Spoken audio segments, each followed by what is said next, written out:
تعالوا نعمل مع بعض ملوخية بطريقة جميلة تخزنيها أحسن من طريقة المصانع.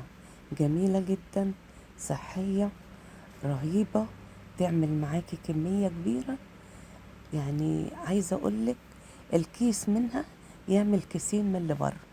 طريقتها سهلة جدا ومش هتاخد منك وقت، وهتشيليها عندك وتفرزيها، ما تاخدش معاكي مكان. ومهما تغيب عندك تطلعيها تلاقيها زي ما هي، نفس الطعم ونفس النكهة.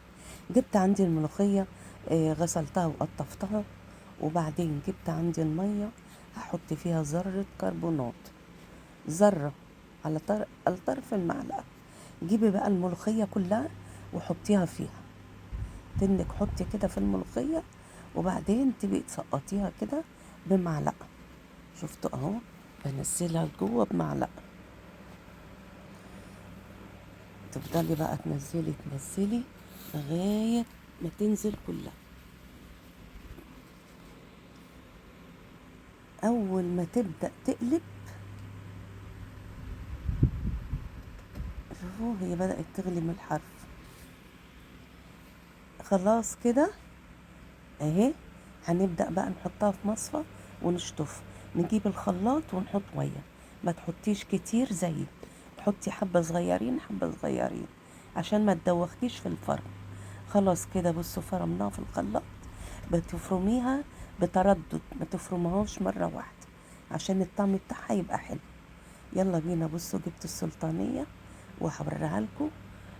بسم الله ما شاء الله، رهيبة جدا. شايفين؟ جميلة جدا، واحلى كمان من اللي بتشتريها جاهزة. اهو بصوا مسكتها بقى ايه، كيستها.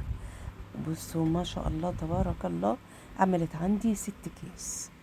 6 اكياس، 2 كيلو ملوخية عملوا معايا 6 اكياس. بالطريقة اللي انتوا شايفينها دي، سهلة جدا، بسيطة، موفرة في الوقت والمجهود. وثانيا تشيليها عندك في الفريزر مهما قعدت معاكي سنة. قد ما قعدت هي نفس الطعم ونفس النكهة، ما تغيبش أبدا. يعني ما تفرقش أبدا عن اللي بتخرطيها ولا عن اللي بتجيبيها وتعمليها وقتيا. بصوا كده، بسم الله ما شاء الله، جميلة جميلة جميلة. جربوها وقولوا لي ايه رأيكم.